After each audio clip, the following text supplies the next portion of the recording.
The dollar collapse will be the single largest event in human history. This will be the first event that will touch every single living person in the world.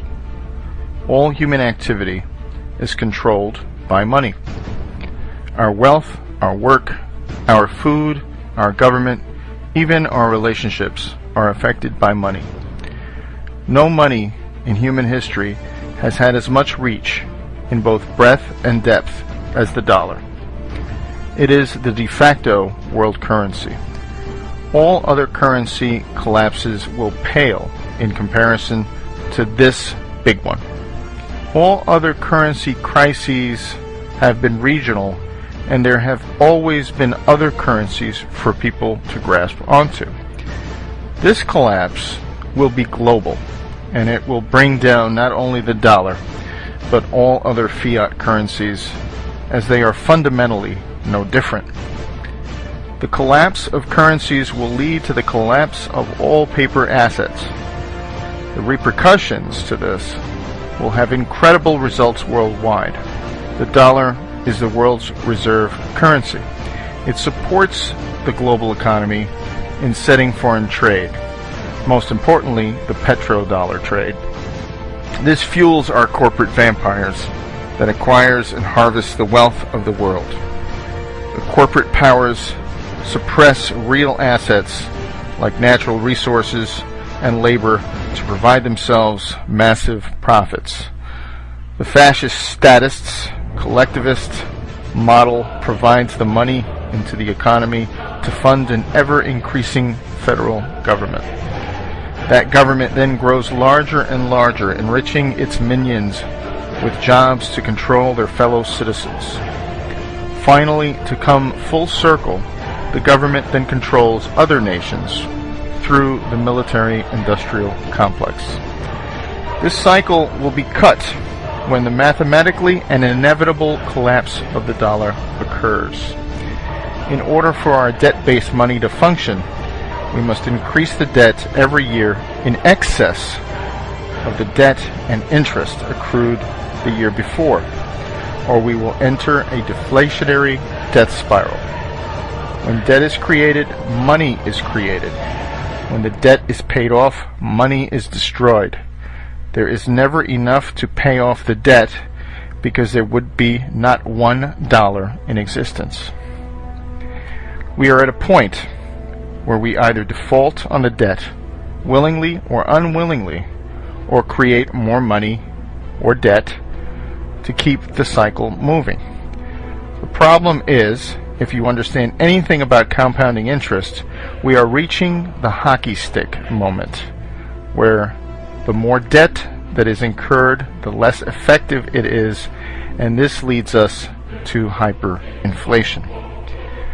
There are only two actors needed for this hyperinflation: the lender of last resort, or the Fed, and the spender of last resort, the government.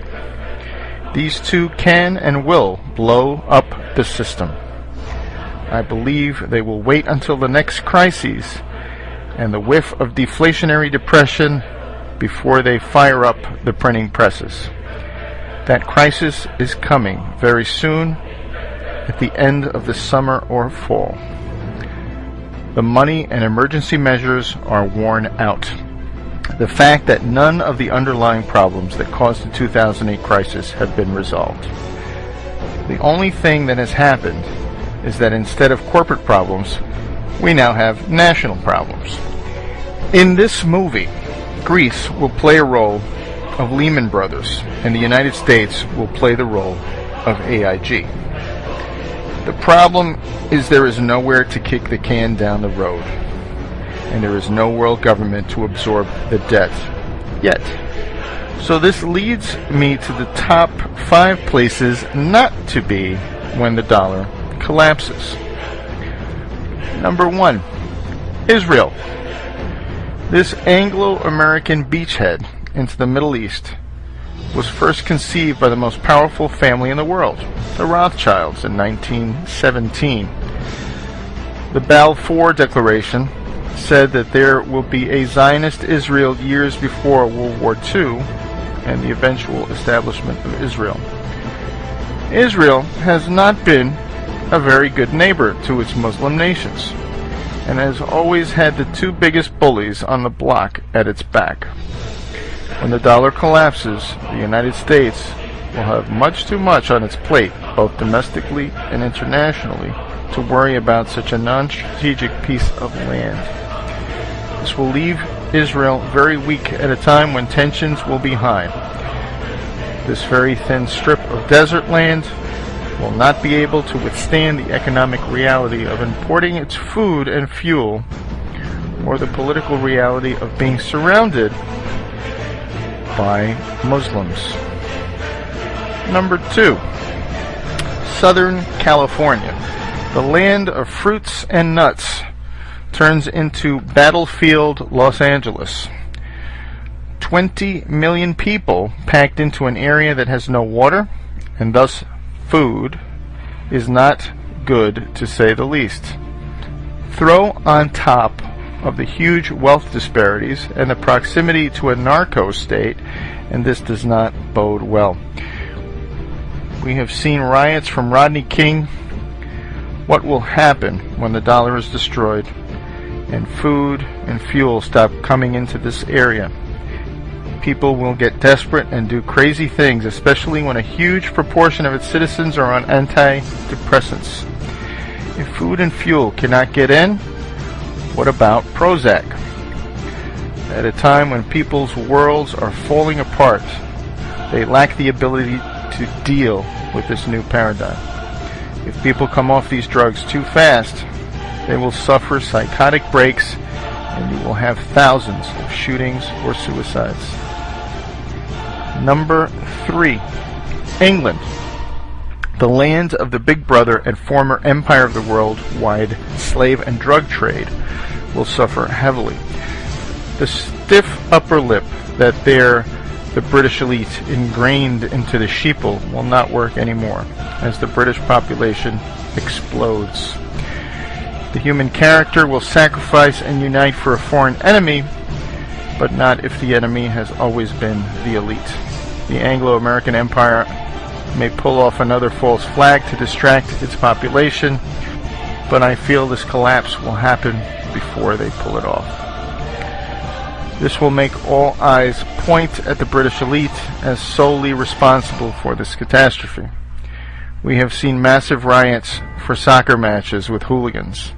What will happen when this island with very little food and fuel gets cut off? Number 4. New York City. Another large urban area living too high on the dollar hog. There is little doubt that all of the wealth in New York City, New Jersey, and Connecticut is derived off of Wall Street wealth. The savings and investments of the whole nation and much of the world flows through this financial capital. As the world wakes up to the massive financial fraud, this will lead to the destruction of capital like we have never seen before. This will have tremendous effects on the regional economy as people driving in Mercedes suddenly wonder where their next meal is coming from. Number 5. Washington, D.C. The political collapse of the federal government will wreak havoc on the hugely inflated local economy. As more and more states find it necessary to assert their natural control, the federal government will suddenly lose power and importance as the whole world suffers from a global Hurricane Katrina. The money that they create and spend will become worthless, and the government minions' pensions will evaporate. Millions that once relied on the ability to force others to send their money to them will learn that the real power has always been at the most local level. Massive decentralization will be the answer to globalization gone mad. Local families and communities will forego spending money and power out of their community as they will care about their next meal and keeping warm. As Ayn Rand once said, "You can ignore reality, but you cannot ignore the consequences of ignoring reality. To sum up, those areas that have lived highest on the hog in the dollar paradigm will most likely be the worst places to live when the dollar collapses. Many of you will see this video with passing interest, but rest assured, this dollar collapse is coming. It is a mathematical inevitability. We will not be as fortunate to muddle through this collapse like we did in 2008, when it was a corporate problem. This time around, it is a national and global problem. The global Ponzi scheme has run out of gas. As the demographics decline, as cheap, abundant oil declines, as hegemonic power declines, this comes at a time when we reach the exponential or collapse phase of our money. The irresistible force paradox says, what happens when an unstoppable force meets an immovable object? We are about to find out when infinite money hits a very finite world.